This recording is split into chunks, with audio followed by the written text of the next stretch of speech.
the recording now.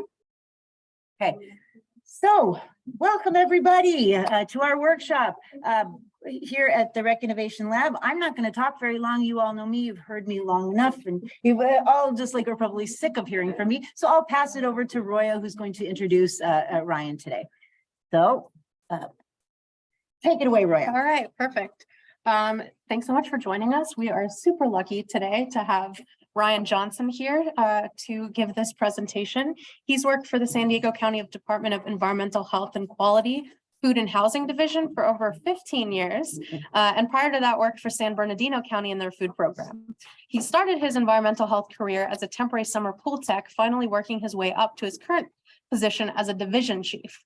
In addition to his Bachelor of Science degree, he also has a master's degree in business administration and is a registered environmental health specialist with the state of California.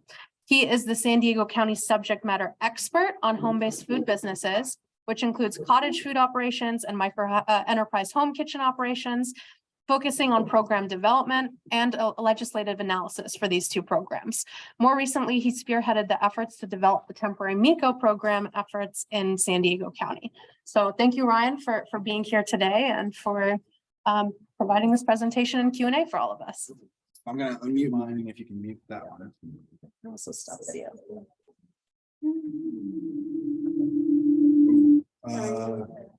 It's picking up something somewhere. One of them has to be muted. It is muted. Sound off.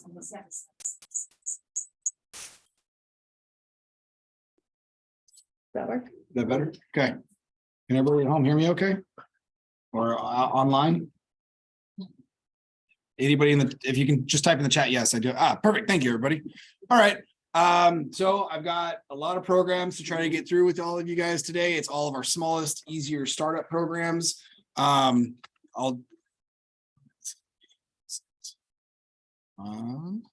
we go.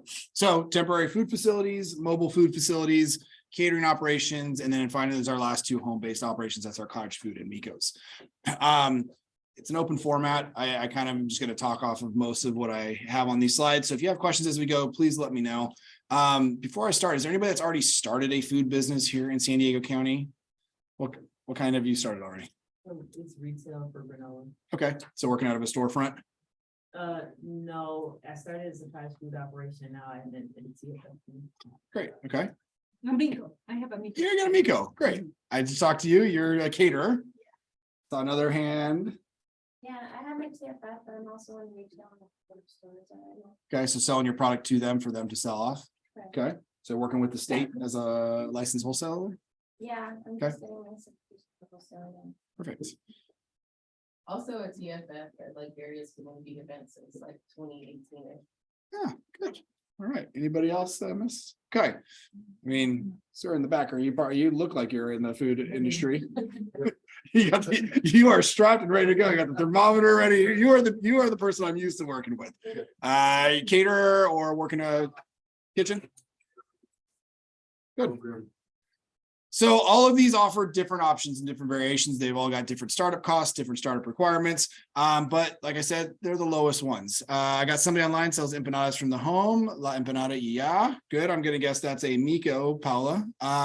So I'll kind of work through these quickly just to kind of open it up for Q&A because that seems to be where a lot of people want to focus more on where they're trying to get to, and I'll see what I can do to help you. So let's start with temporary food facilities. This is a very specific program. It does operate at a fixed location during a community event. So limitation is that you can't set up and sell wherever you'd like. You have to be tied to one of those events. So December nights, a farmer's market, anything that kind of is, cultural in nature, community in nature, and has to have an event organizer tied with it. So that is the limiting factor on this, but there are a lot of options on what you can sell at these events. So our two main categories that we fit people into is either a prepackaged or a limited beverage service option or unpackaged food. So the prepackaged is what it sounds like. You're selling packaged products. It's been made, it's been wrapped up, it's been properly labeled, and you're selling it like you would see at a grocery store in the shelves. The limited beverage service we have is pretty much what we call a crack and pour method. So those are some people that just open bottles, serve those out as a beverage. Typically those are like the beer gardens, the bars, stuff like that. The unpackaged food is pretty much you're making food. So you are serving it, you're preparing it, you're making plates, you might be cooking on site, you might just be hot holding on site because you've made everything in your commercial kitchen. And so each one's going to have different operational requirements because there's food safety components that go with each type. Prepackaged, lower risk, open food, higher risk because you're actually handling the food items. So to obtain one of those permits, I always think our process is very linear, but sometimes it does get a little convoluted. Really, you just submit your applications. All of our applications online. At the end of the presentation, I've got all of our links that you guys can pull off of this. So don't worry about this. And I think they will share this presentation as well. So our main thing with temporary event vendors or organizers is there's a 14-day window that we want to make sure we get all the stuff before that starts. Anything within 14 days, we have to charge late fees because now we have to rush process those applications. So our ideal request is 30 days before you're going to operate at an event, submit your application. Now we have two paths, annual or single events. If I don't get to it later, I will come back around to this just in case, because I've doubled up on my talking points sometimes. Part of the application has what your standard operating procedures are for food handling, and you can get it to us anyways. We've really shifted into the digital world because of the pandemic. So almost everything can be filled out online on a digital PDF and submitted to us. We send invoices out. You can pay for things online. You really don't have to come to our office at all. So it really helps people that live in farther reaches to not have to drive to Kearney Mesa. If you are an annual permit, you are required to have a commissary letter that's submitted as part of this. And that commissary letter says you are operating out of a permitted food facility, whether it's a shared kitchen directly just for caterers or temp event vendors, or it's another restaurant. Maybe you have a friend that owns a restaurant and you use their place. You have to be tied to that because that's where you're storing all of your equipment. That's where you're prepping your food before you come out to the event. Single events, it's a higher cost because you pay event by event, but you don't have to have that commissary requirement as part of it.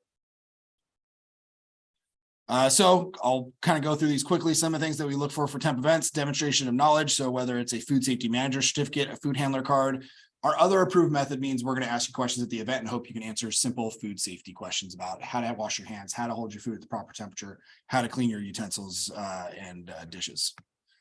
We do need a hand washing sink for anybody doing open food.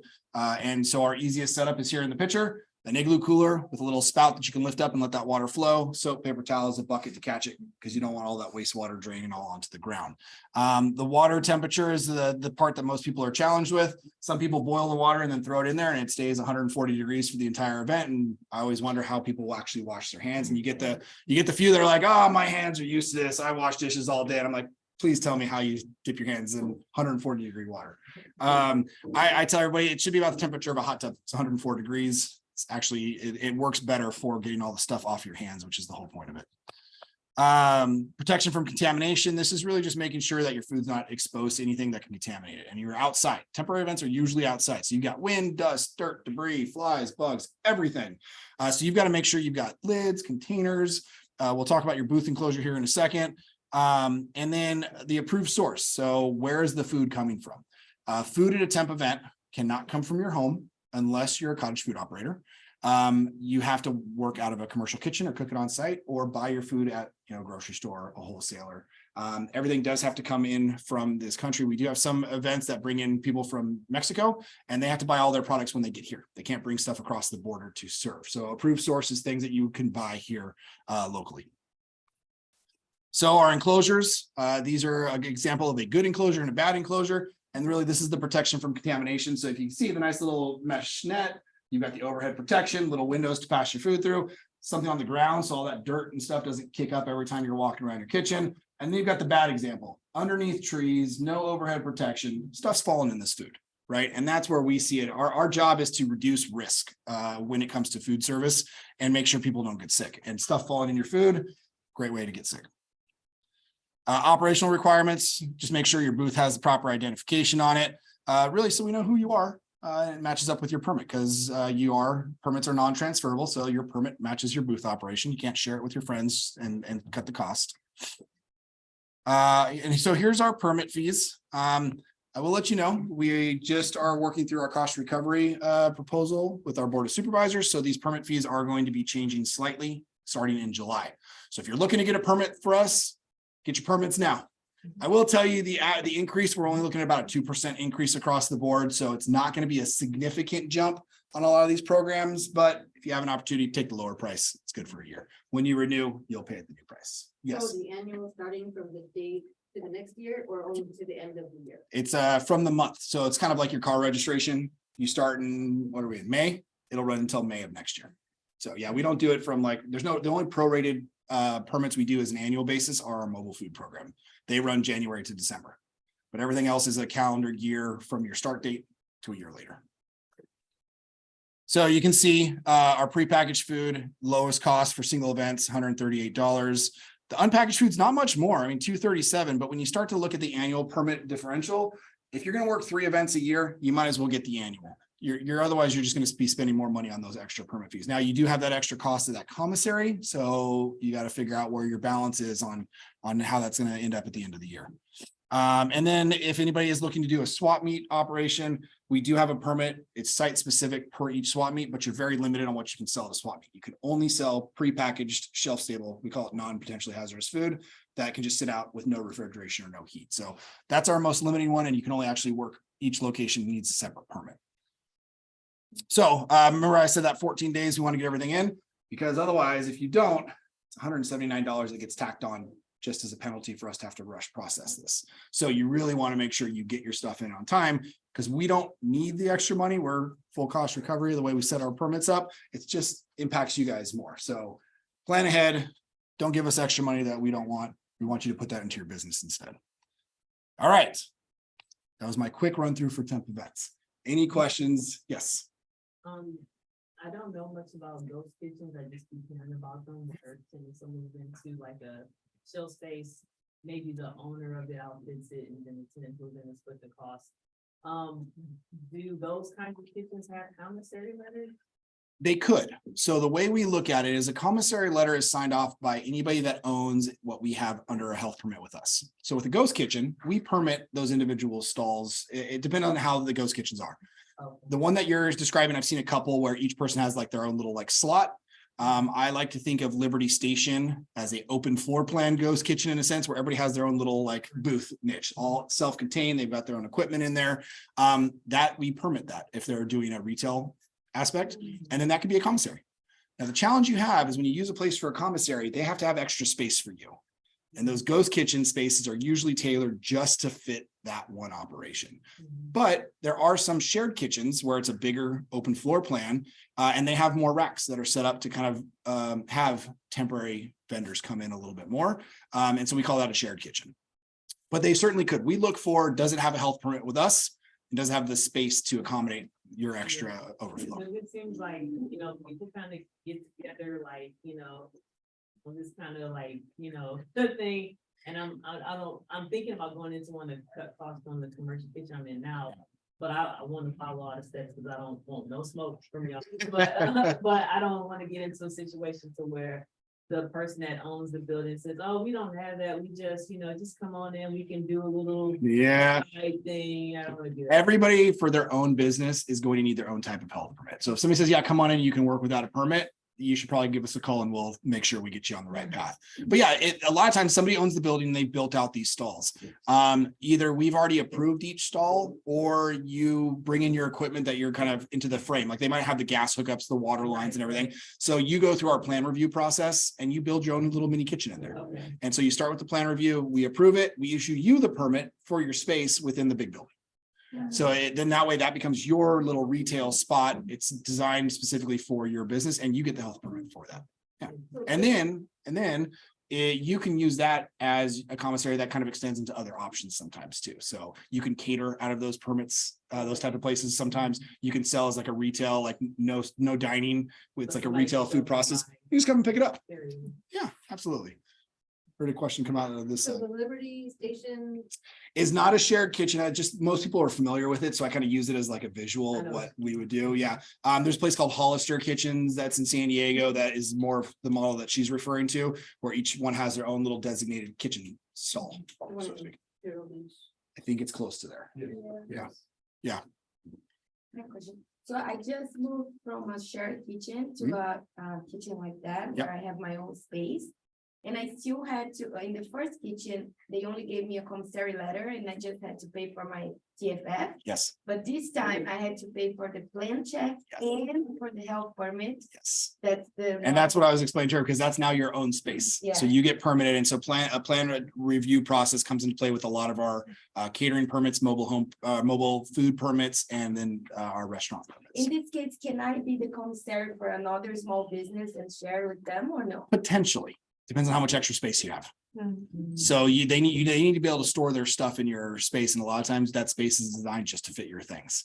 And because there's minimum requirements that you had to meet for like your shelving, your storage, and your equipment, they may be able to, because sometimes maybe it's just like, hey, I just need to use your cooking equipment. And I need like a shelf to put some like dry goods on or something. So there's a possibility for it. But depending on if it's a caterer, we'll come in, and I'll get to that in catering in a little bit. So I'll dive into the catering side a little bit more. If you have a MEHKO, can you have as well, license for a commissary or?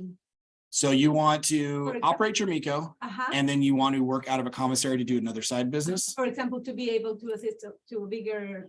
Do catering or something. Uh-huh. Yep. You need both permits. So you have to But you just, can, yeah, of course. We let you, the only limitation for MEHKOs, and I'll get to that, is you can only run one out of your house, but you can have as many permits in the county as you want. You're limited to what you can do based on what permit you get. So it Uh-huh. just means you have 2 permits instead of 1. Uh-huh, Yeah. okay. All right. Any questions on TEP events? Okay. Mobile food facilities and sidewalk vending. So this is, it's described in different ways to a lot of different people. For the county of San Diego, we refer to it as our mobile food program. For sidewalk vending, that's just where and how people sell the food. And so sidewalk vending is kind of a newer thing with new legislation that went into effect about almost 3 years ago now. But that doesn't just limit it to food vendors for sidewalk vending. It's all kind of vendors for sidewalk vending. So we talk to it about our mobile food program. When we permit a mobile food facility, they are able to operate anywhere in the county under our retail food code. However, their restrictions are going to be based on the local jurisdiction that tells them how, where, and how long they can sell their food within that given city. So for our mobile food facility requirements, need a health permit no matter what, except for this year. There is one exemption that was put into our mobile food program, and that the what? Yeah, so it's They figured out the SB 972, how it's gonna actually work here in this county because San Diego has its own. doesn't change anything. So this is where there's a lot of confusion. A new law went into effect called SB 972 that created a definition called a compact mobile food operation. For us, didn't change a single thing. We already have the mobile program. Everything that's not a truck is a compact mobile food operation. So you just fit right into, based on the type of food you're selling, into our type of permit offering. So it doesn't change our program at all. It does allow some other options for storage facilities, and I think I'll get into that here shortly. But you can sell off of a cart, and this is just carts. I'm not talking food trucks like the one that's out front here. So a cart, you've got a push cart, and you've got some of what we have is our limited food prep carts. So we have the 100% prepackaged carts as one option. The exemption that was put into the law is if you have less than 25 square feet, which is about the size of this tabletop. Think of a 6x4 table. It's as big as you can go. Anything beneath that size, if all the stuff that can fit on top of the table is bottles of water, chips, candy, snacks, packaged items, don't need refrigeration, you actually don't need a permit in the county anymore. Actually, in the state, you are exempt from a permit requirement. Once you go beyond 25 square feet or change the food you're selling, it shifts you into a new permit category. But think about it. This is not a lot of food. It's considered incidental sales, and that's why it's exempt, because you can't really sell a lot. You can do whole fruit, so a small little push cart for fruit, small little push cart for snacks. You know, if somebody wants to go out and try to pick up around a game as people are leaving, now your restrictions are going to be on those cities. So it's really not for a lucrative business option. That's why it's an exempt permit. You're limited on what you can do, but there is an exemption built in there. Mobile food operations have to work in conjunction with the commissary. And that can be a couple different kinds. And I think I do get to that in a later slide.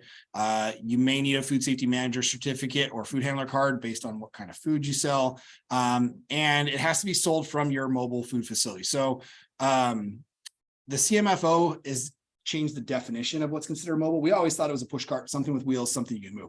Well, they define that now. It could be an individual, a rack, a stand, a table. So if you got one of those folding banquet tables, you can fold that up, strap it to your shoulder and walk out and open it up. That's considered a compact mobile food operation. We'll have a sticker on that saying that you've been approved and permitted. And we've actually permitted one person with a table as a compact mobile food operation so far. but that's a lot to lug around. So probably easier to put something on wheels so you can be a little bit more mobile. With no motor. No motor, so non-motorized. So yeah, you Because a can, motorcycle still is very small. yep, but it's still, it would fit into a motorized cart. Wow. So these are all non-motorized things or compact mobile food operations. Makes it easier to get around though. I was looking, there's a company called Furman Bikes. And they have, it's a bike and it says it has a pedal assist, so it doesn't necessarily run on its own. You have to actually push it. What are you selling off the bike? It has, you can do, ice brew. Like a little coffee bike?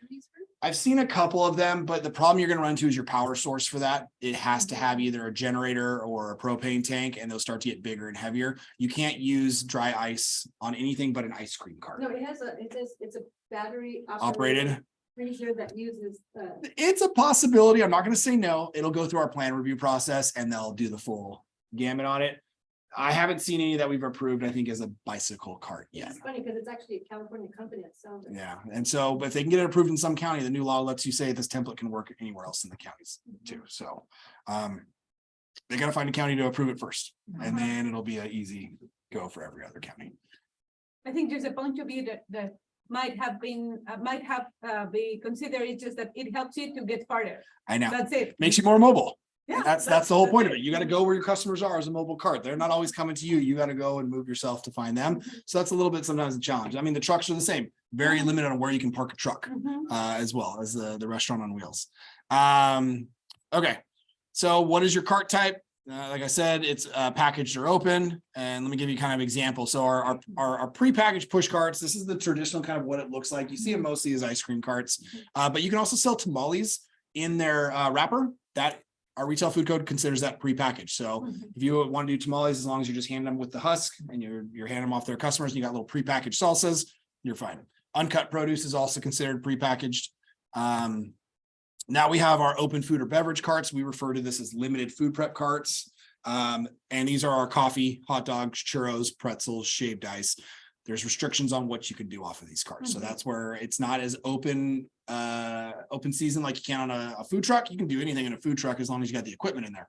On these carts, you're limited, and there's a definition. I'll go into that next. But yeah, you can see, I mean, that's traditionally almost all your coffee carts is our main thing that we see. We see a lot of hot dog carts that come through as well. All right. I've got to talk about limited food. If I get to the end of this, if I don't talk about it, I'll give you guys a little bit on that one. So this is the trick with mobile food. You got to store the cart somewhere. So there's two options. There's now options that you can store a cart only at your house or at what we consider like a non-food facility. So if there's a commercial building that's a warehouse that that somebody owns, you can possibly store it there. However, all of your food has to be stored at a commissary. So it kind of is tough. Might be places where you can say, hey, I can store my food at this commissary, but they don't have room for my cart. Well, then there's an option. You can store your cart at home now. We do an evaluation of your house. In order for you to store it there, we have to give you approval for it. You won't be able to just put it out in your front yard and say, I want to store it here. It has to be stored so it's protected from other people getting into this, because you don't want somebody tampering with your cart that then you're going to put your food on. So we're thinking like a back patio, backyard, inside a garage, maybe even a shed if you've got some space for it. And it doesn't have to be your home. It could be somebody else's home. We just do the same evaluation on that home and say, yes, it can be stored here. But that's where the commissary letter comes in, is you will need to have whatever facility you are storing your food and or cart at, sign off our commissary letter, and they do have to have a health permit with us, identifying them as a food facility of some sort. If it's one of the other options that's not a food facility, we'll go out and do a site visit on that. The mobile operator pays for that. It's about a 2-hour consultation, so roughly $350 for us to go out and evaluate that site. And we may say no. So that's the hard part, is we still have to do the consultation, and it may not guarantee that you're able to store it there. Can you still fry foods from a cart? It's limited. I really hope I put the definition in there, because it does. It's like frying, popping, baking, roasting of corn, shaving of ice, blending, like those all fit into our limited food prep definition. So yeah, like churros, a lot of times those are fried. Little donut carts we might see where they do little fried donuts. You might want to just do like fries or tots as a serve to order kind of thing. So here's our two commissaries that I was mentioning, traditional and non-traditional. DHQ is the acronym for environmental health. So we have either any other food facility or ones that are designed just for carts. There's not very many traditional commissaries in San Diego County. They're limited. So that's why we've always allowed people to use another food facility if they can actually handle the carts, overflow and storage and everything. So you got to decide, where do you want to sell with a cart? You have to get permitted in the individual city that you want to work in. And that's, like I said, we permit you to operate a mobile food facility per retail food code. Wherever you want to go, they have their own requirements. City of San Diego has a new ordinance. You might need a business license. You might need special sidewalk vending permits. So you always want to go to that city as well to figure out what else you need before you get going, because maybe it's going to be too limiting for what you want to do. They might say, well, no, you can't sell in any of these areas, and it may not be worth it. So check on all of that first before you go through us. Because once we do the review, there is no refunds if you weren't able to get your business going in a certain city. So. Guys, sorry, I thought I actually had a limited food prep definition in here. Oh, I'm going to cover it in catering. That's where I put it. I knew it was here somewhere. So how do you get your cart approved? Now, like I said earlier, mobile food carts need to all go through our plan review process. We have two options for you now. You can either draw your own plans up, or we have templates. You just fill in the blanks. We tried to make that a little easier for everybody. And we have one for prepackaged carts, and we have one for the limited food prep or open food cart. So we tell you what we're looking for, and you give us the information, and we'll verify that it does meet what our code requirements are.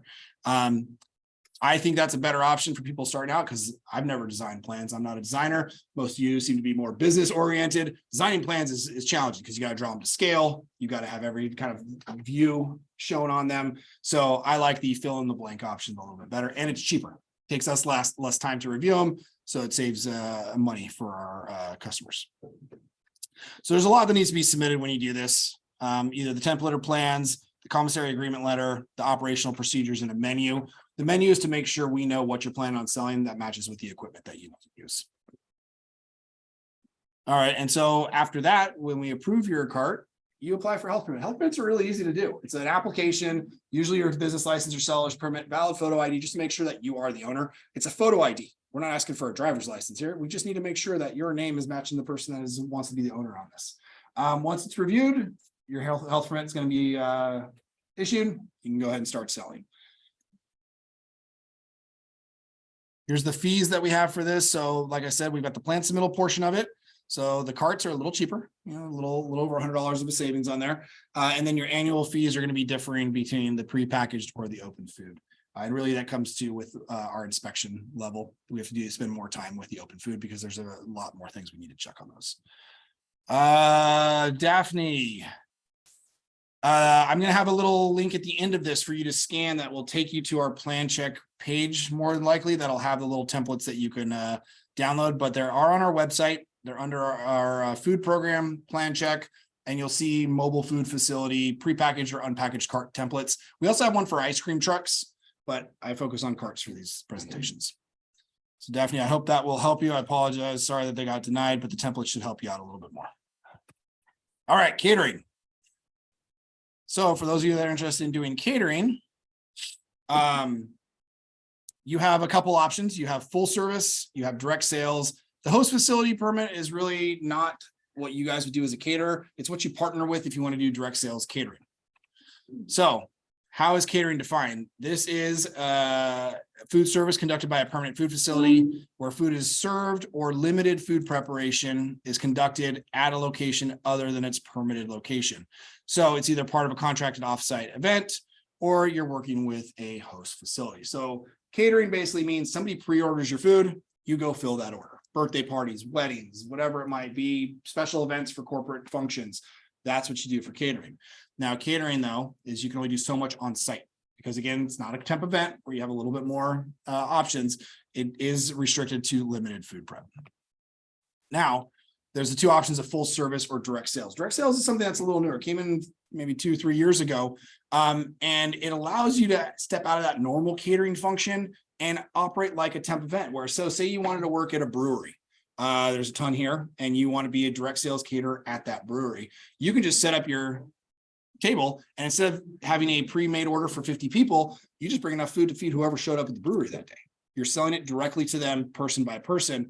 But the only way to do that is if the place you're selling at has the host facility permit. We don't have a lot of places that have taken that on. So to do direct sales catering, you have to be directly tied at the site you're selling with a place that has a host facility, because what we're saying is that host facility can support you a little bit more. They've got some infrastructure there, restrooms, janitorial supplies.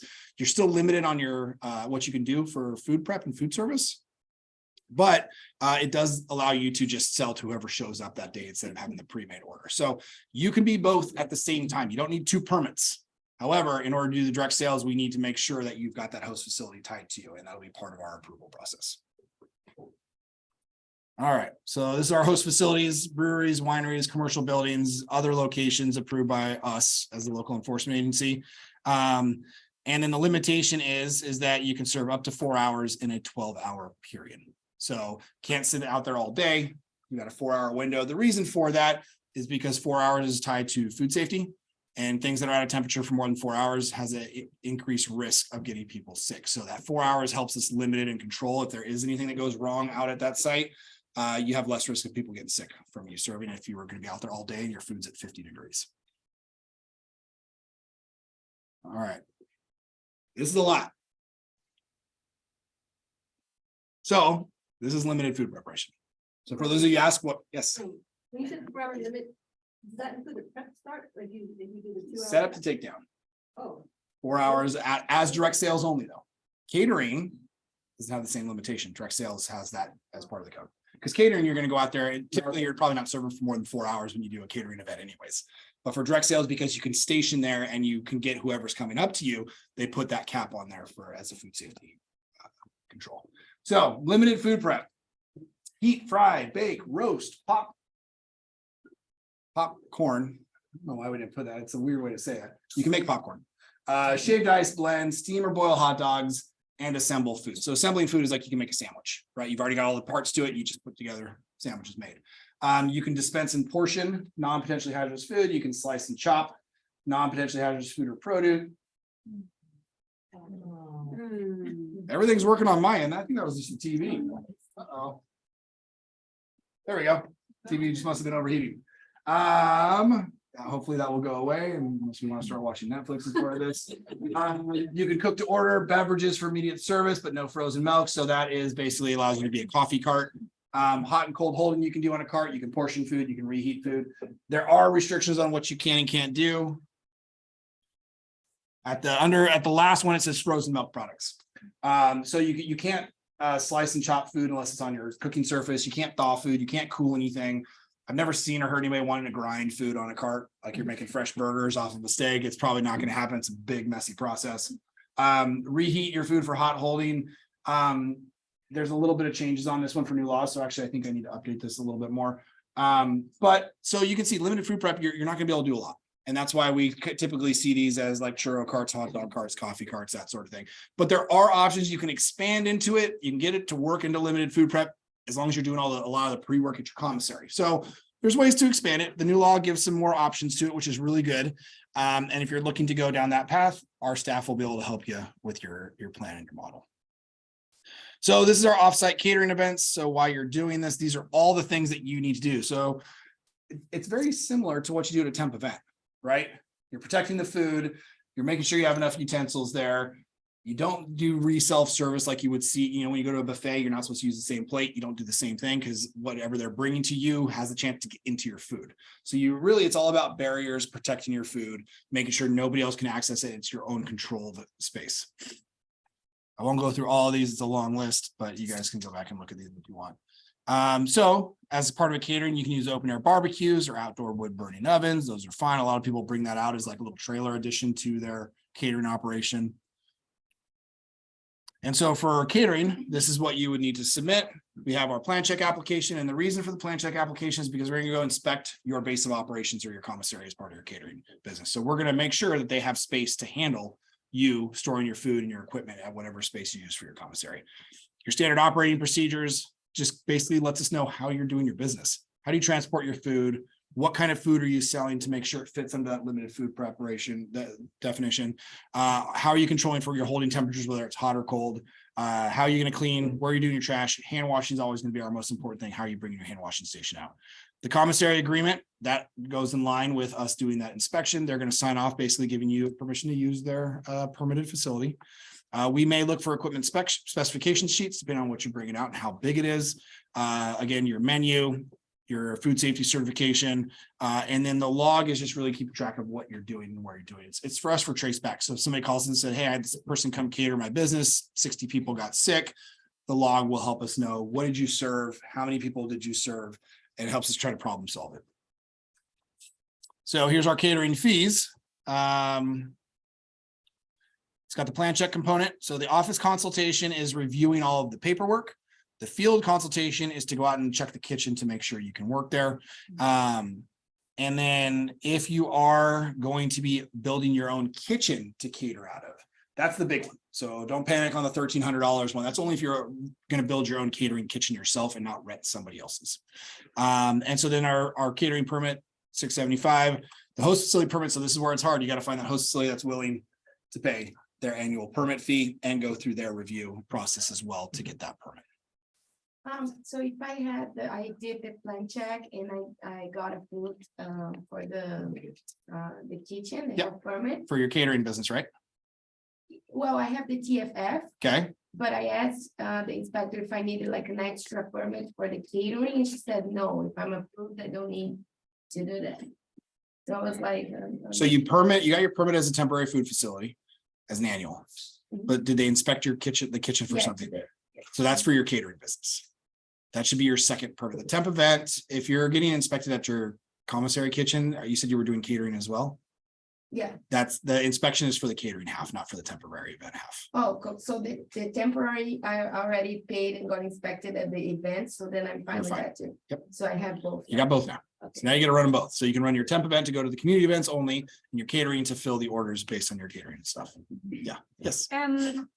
If I would like to know, what are the differences between the inspection in a MEHKO Okay. kitchen Mhm. and in a commissary kitchen? Why can a MEHKO do the catering? Because as far as I'm reading, for example, if I prepare in MEHKO, the difference as far as I understand right now is that I package some meals. But what if I package in a different way my meals to serve, for example, 30 people that it's authorized right now? What would be the difference? I am not cooking in the side, I am cooking in my kitchen. So for those of you at home, I don't know if you can pick up on the mic for the questions. She wants to know why can a MEHKO limited versus a person that wants to do catering? It was written into state law.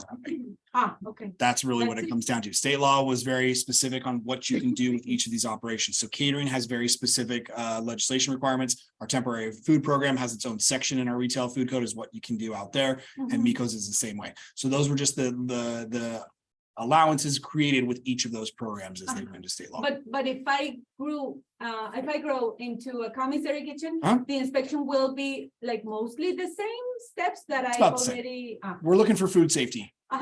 No matter which way and how we do it, whether we're at a temp event, where we're looking at the mobile cart, whether we're at your MEHKO or a commercial kitchen, we're focusing on the same risk factor things that we look at for everywhere. So hand washing, food temperatures, cross contamination stuff, all the same. Okay. Just the equipment's It's different. the law. It's just the law. It's just the law. So the law restricts the MEHKOs now to no catering.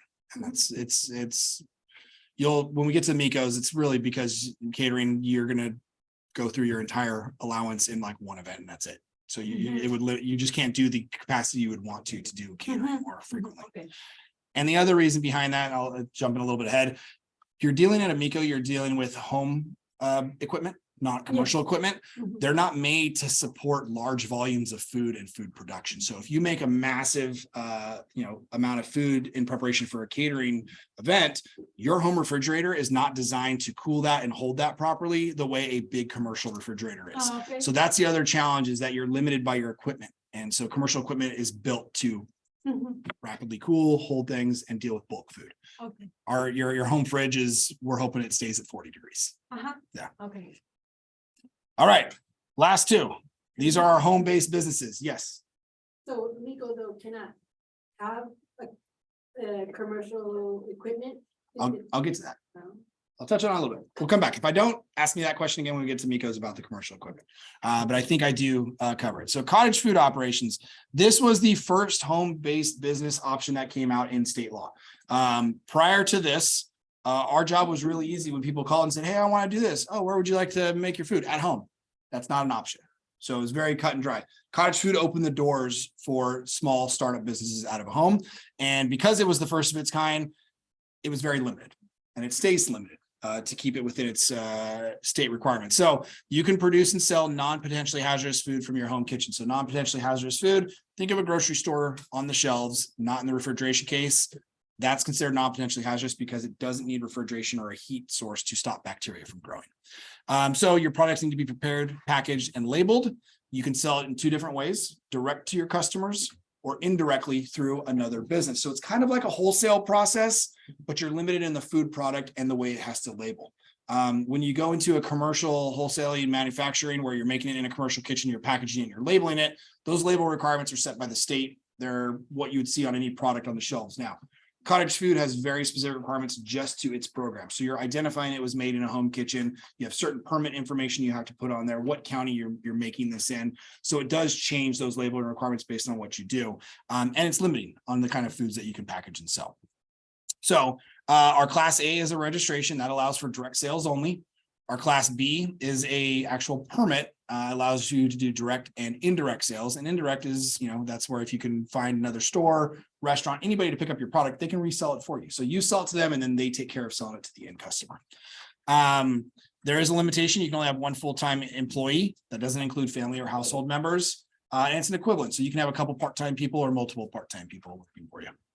Can I have none full-time employee? You can have none. It can just be you. But if your business is growing, you can only grow big enough to have one person help you. And it's an equivalent. So if you have a couple people help you on the weekends, that's fine. But yeah, yourself, household members, family members don't count as employees. So bring in your family to help you out. You don't have to worry about your employees. Hopefully they'll work for food. You are limited on the gross maximum sales that you can do with each of these types of options. So Class A is more limiting. You can only sell $75,000. That's gross. That's before you take out all of your costs and labor.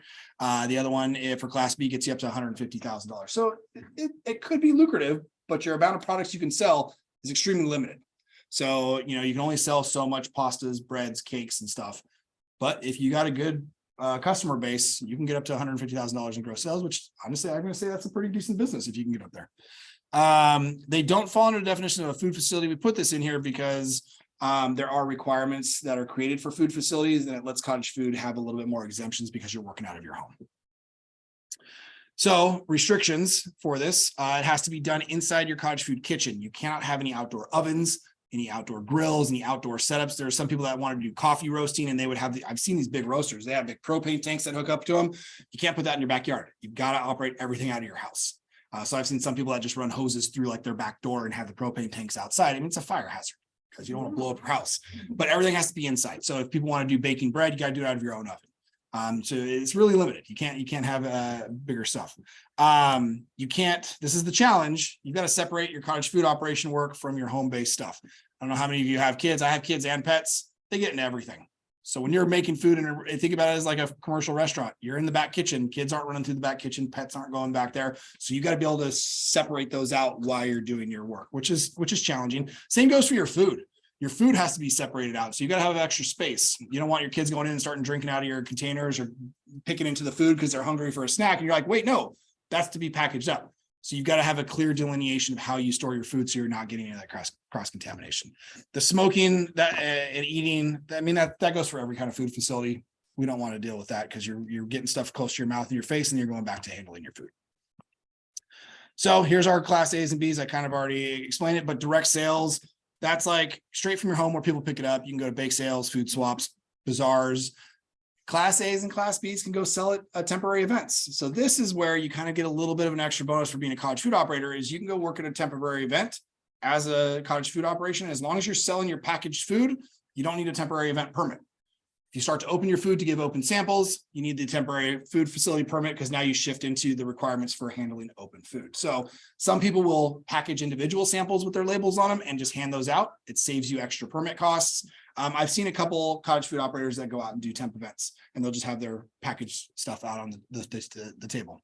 Like I said, Class B is direct and indirect. With the Class Bs, we inspect your home. With the Class A's, we do not. So that inspection is at the start of your business to get you started, and then every year after that, once you get a permit. If we get complaints, though, we'll inspect either one for complaints. If there's anything, issues with labeling or food safety concerns, or somebody says, I found this in my food, we'll go out and investigate either one of those. So approved products. I think this is a shortened list. We have a full list on our website. But it's red. Like I'm like, oh, that's her cursor. Oh, never mind. Weird. All right. So this is kind of what you're seeing with cottage food. I mean, baked goods, candy, dehydrated, dried stuff, not meats. You can't do jerky out of a cottage food. That's a more risky process.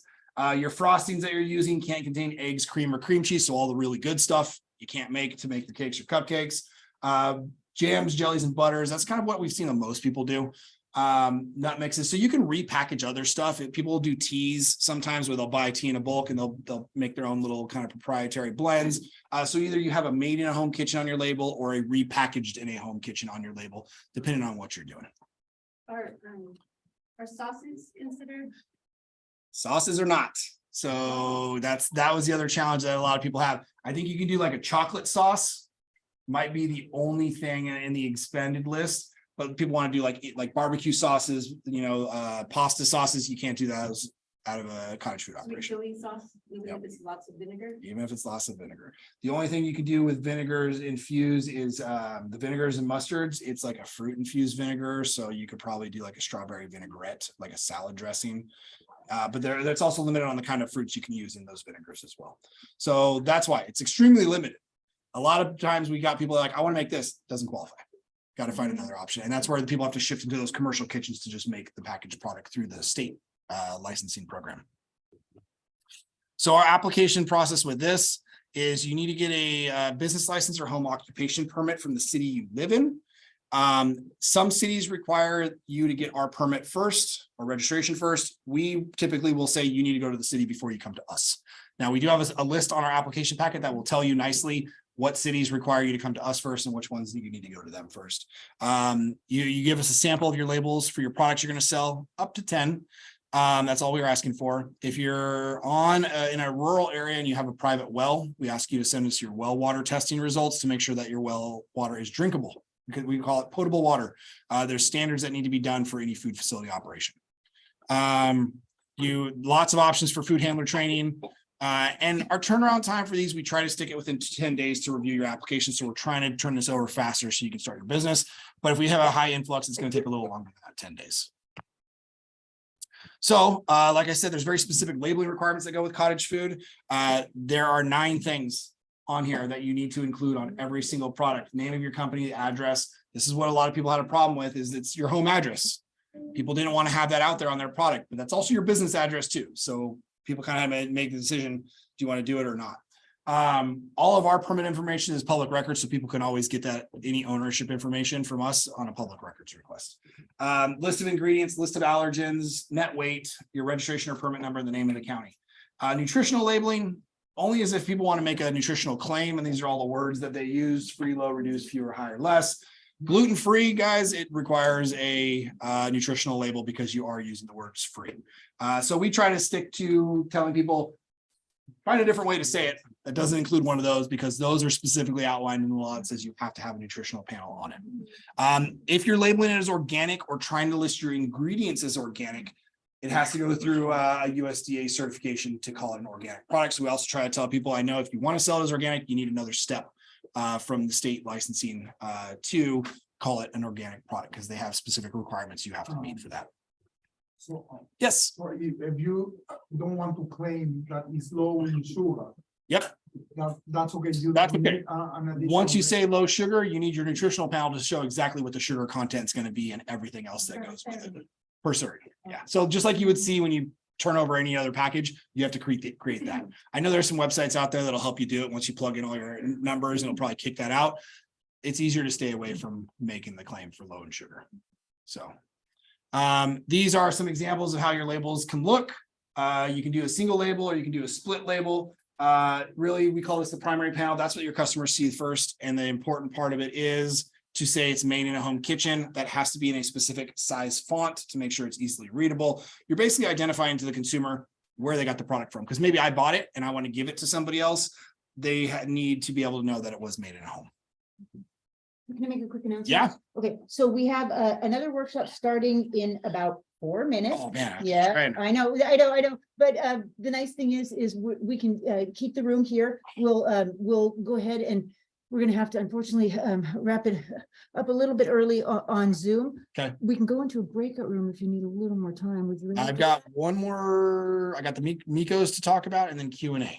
Okay, so then, so what we'll do is this, we'll do Q&A here in this room. Okay. If anybody from home has any questions, if anybody on Zoom has any questions, we'll open up a breakout room and you can ask the questions in that. And then I'll breakout just room. join into that other breakout. Yeah, room. sound good? Okay, Yeah, perfect. Okay, let me, And we do have a mentor here also, a couple mentors. We have, when you're done here, marketing mentor over there, and then the workshop at 6:30 starting on artificial intelligence and law and using ChatGPT for the legal issues. So I'll let you. okay, let me know when you need to plug me out of this for my slides.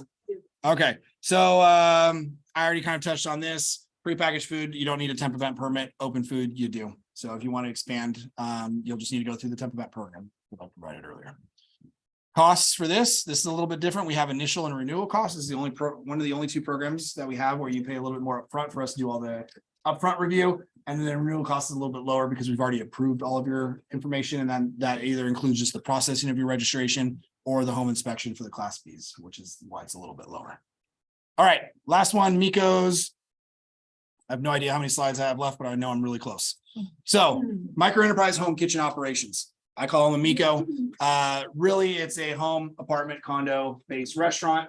This is the key part. You are extremely limited. You can only sell 30 meals a day or 60 meals a week. So that really means if you're going to do 30 meals a day, you only get 2 days of sales. You also have a maximum of your sales, $50,000, a lot less than the cottage food operation allowance. It's adjusted for inflation. I think it's about 53 or something. Roya would know more than I would. So every year it will go up slightly. They're working, obviously new legislation is always coming out, so they are trying to increase that to bring it in line with the cottage food operations. Yes. Sorry, I think that in this it says 50K gross sales. Yes. I think the college was 75 and 150 profit or also gross. Both are gross. All gross sales. Yeah. So significantly lower for the MEHKOs.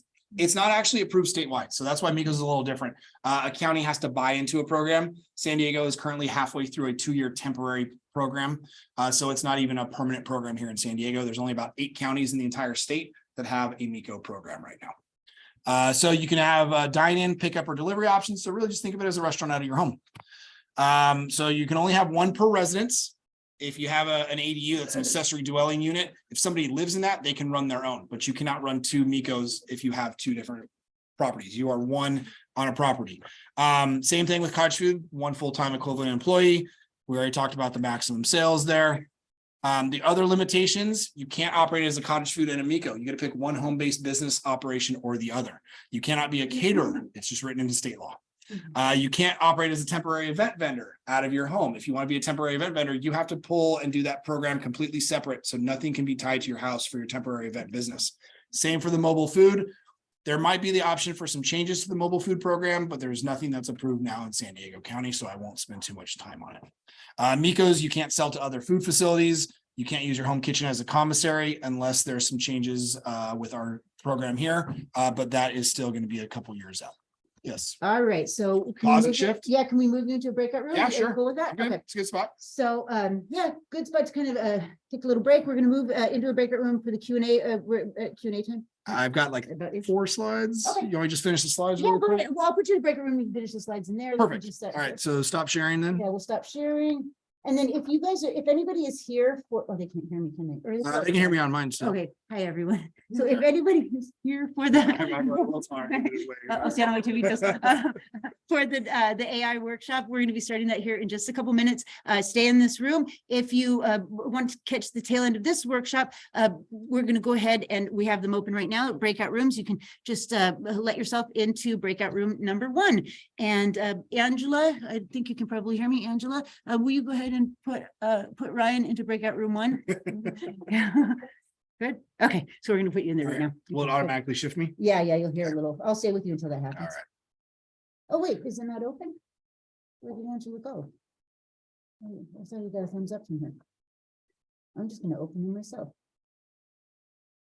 I don't know why she didn't open them. Okay, so there's breakout rooms are now opened. Oh, I see. Okay, so breakout room 1. So if I want to put you into breakout room 1, what's your name on here? This should be just Ryan Johnson. There we go. I think you're in.